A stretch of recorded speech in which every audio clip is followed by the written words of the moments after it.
유튜브 채널 세로 연구소의 브레이크가 고장났다. 가세현은 가수 김건모와 그의 아내 장지연, 하정우, 최태원 SK회장까지 연이은 폭로를 이어나가고 있다. 문제는 김건모의 성폭행, 협박, 성추행 의혹을 제기했을 때와 달리 증인이나 증거가 없이 심증과 목격담 위주의 묻지마 폭로를 늘어놓고 있다는 점이다. 가세현은 16일 최태원 SK회장이 한 여성과 식당에서 식사하는 모습을 찍은 사진을 공개하며 현재 동거녀인 김희영이 아닐 가능성이 높다고 주장했다.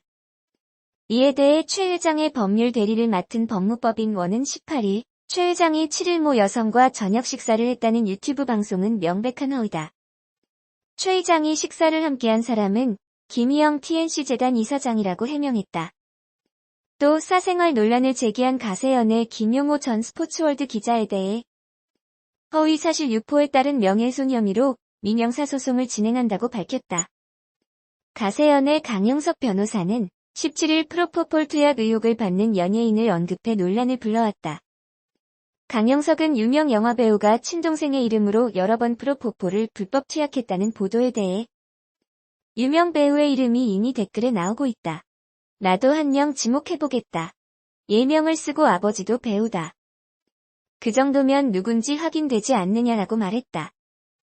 하정우라는 이름 석자를 대지 않았을 뿐 누가 들어도 하정우임을 추측할 수 있는 구체적인 언급에 온라인은 떠들썩해졌다. 이에 하정우 측은 흉터 치료를 위해 수면 마취를 받았을 뿐 약물을 남용한 사실이 없다. 원장이 소속사 대표인 동생과 매니저의 이름 등 정보를 달라고 요청해 전달했을 뿐이다. 원장의 요청이 있었다고는 하나 경솔하게 다른 사람의 인적사항을 알려줘 오해가 발생한 것에 대해 진심으로 사죄드린다는 입장까지 밝혀야 했다. 가세현은 또 장지연에게도 고소를 당한 상황이다. 장지연이 과거 배우 이병헌과 동거를 하고 또 다른 유명 남자 가수와 결혼까지 생각했을 만큼 깊은 사이였다고 폭로하면서 명예훼손 등의 혐의로 고소당했다. 가세현은 지난해 김건모의 성폭행, 성추행, 폭행, 협박 등의 의혹을 폭로하며 화제의 중심에 섰다. 가세현은 김건모가 2016년 유흥업소에서 A씨를 성폭행하고 2007년 유흥업소 여성 매니저 B씨를 폭행해 안아골절 및 코뼈 골절상을 입히고 경찰에 신고하지 못하도록 협박했다고 주장했다. 또 여성 C씨는 강제추행했다고 덧붙였다. A씨는 김건모를 성폭행 혐의로 고소했고 김건모도 무고와 명예훼손 등의 혐의로 A씨와 B씨를 고소했다. 이에 따라 경찰은 A씨와 김건모를 불러 조사를 벌였다. A씨는 피해를 호소하며 신변 보호를 요청했지만 김건모는 결백을 주장하며 사건 당시 인근 CCTV 영상 등을 증거자료로 제출했다. 유흥업소에 출입한 것은 사실이지만 A씨를 성폭행하거나 B씨를 폭행하지 않았다는 입장이다. 김건모 케이스는 피해를 주장하는 이들의 증언이 이어진 데다 수사기관까지 나섰기 때문에 가세현의 폭로에 신빙성이 있었다. 그래서 대중은 가세현의 목소리에 귀를 기울였다. 하지만 이후 가세현의 목적이 변했다. 진위 여부가 확인되지 않은 무차별 폭로로 화제를 모아 조회수를 올리는데 혈안이 됐다. 김건모의 경우 사회적 영향력이 있는 연예인이기 때문에 성범죄와 같이 죄질이 나쁜 범죄 행위가 알려져야 할 당위성이 있었지만 일반인에 불과한 장지연의 과거 연애사까지 공개될 이유가 없었다. 하정우의 프로포폴 의혹과 관련해서도 마찬가지다. 확실한 증거가 없는 상황에서 확신에 찬 추측을 제기한 것은 문제가 있었다. 최 회장의 경우도 크게 다르지 않다.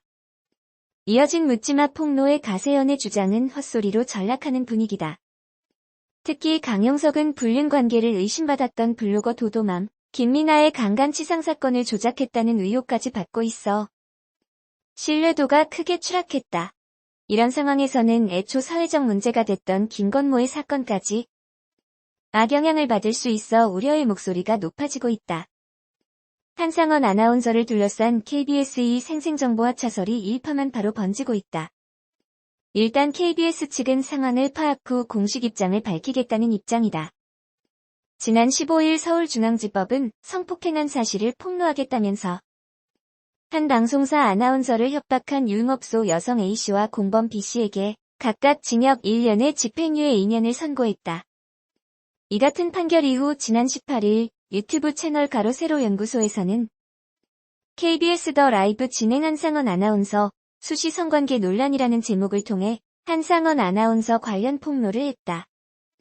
가세현은 유흥업소 여성으로부터 협박을 당한 남성이 한상헌 아나운서라고 지목하며 논란이 일었다. 이에 대해 한상헌 아나운서와 KBS 측은 별다른 입장을 내지 않았으나 19일 한 매체가 한상헌 아나운서가 개인적인 이유로 KBS2 생생정보와 KBS1 한밤의 시사 토크 더 라이브에서를 하차한다고 보도하면서 파장이 커지고 있는 상황이다. 한상헌 아나운서는 지난해 7월 생생정보 새 MC로 발탁돼 오승원, 이지연 아나운서와 호흡을 맞춰왔다. 또 현재 한밤의 시사 토크 더 라이브 진행자로도 활동 중이다. 갑작스러운 하차설에 KBS 측은 현재 제작진이 상황을 파중이다. 후에 입장을 정리해서 밝힐 것이라고 조심스러운 입장을 보이고 있다.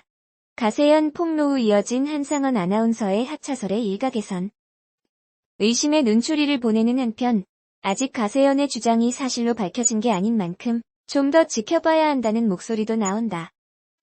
한편 한상헌 아나운서는 2011년 KBS 38기 공채 아나운서로 입사했다.